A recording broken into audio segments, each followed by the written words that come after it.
विधान से एकादशी व्रत किया।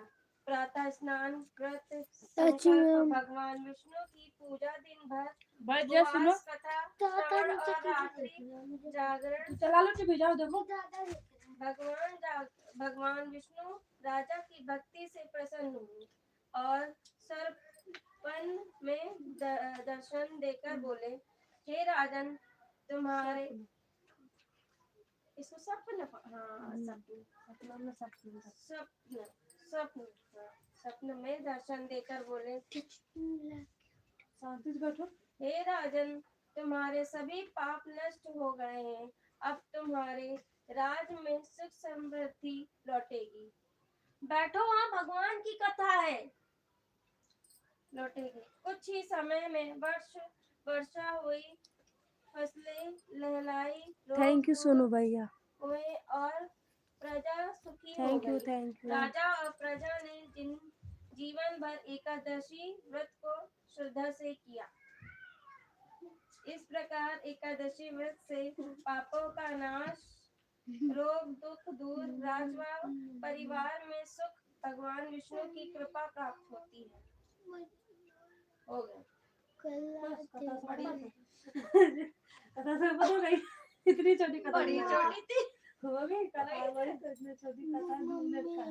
क्या हो गया? मैं फोन से भी देखो जो और गलत बात बाबू।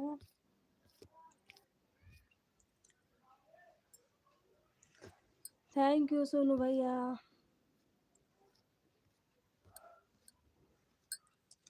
राधे राधे जपा करो। हम ढोल बजाएंगे, बजाए दे और क्या बताए।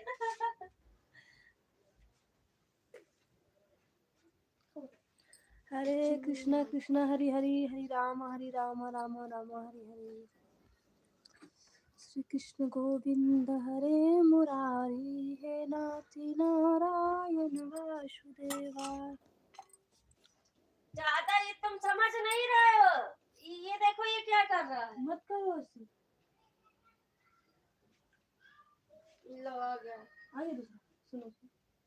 ये अच्छा वाला दुर्गा वाला ये लग रहा है।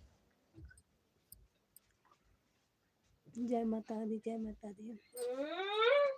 नहीं समझ में आ रहा है। देखना तुम देखना, अब तुम मार खाओगे। जो चीज हमको नहीं पसंद। तो एकादशी व्रत की संपूर्ण कथा, मोहिनी एकादशी की पौराणिक कथा सुनोगे। ये छोटा है।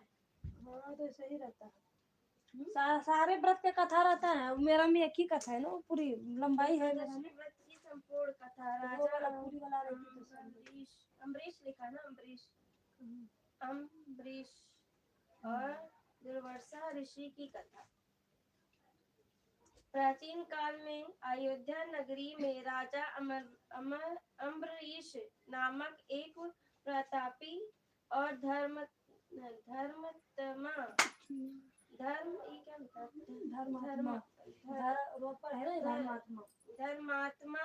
राजा राज्य करते थे। हे भगवान श्री विष्णु के परम भक्त थे। उनका जीवन पूरी तरह धर्म, सेवा और भक्ति को समर्पित था। राजा अम्बरीश नियम पूर्वक एकादशी का व्रत करते थे और पूरी विधि विधान से भगवान विष्णु की पूजा करते थे। राजा केवल स्वयं ही नहीं बल्कि अपनी प्रजा को भी एकादशी व्रत करने की प्रेरणा देते थे। उनके राज में सभी सुखी और संतुष्ट थे। महर्षि दुर्वासा का आगमन। एक बार की बात है, राजा अम्बरीश ने निर्जल एकादशी व्रत रखा। व्रत के अगले दिन यानी द्वादशी को उन्होंने पारण व्रत खोलने की पूरी तैयारी की। उसी समय महर्षि दुर्वासा, जो अपने क्रोध के लिए प्रसिद्ध थे, राजा के महल में पधारे।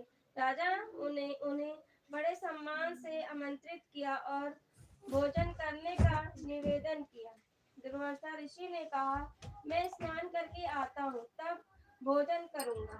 राजा प्रति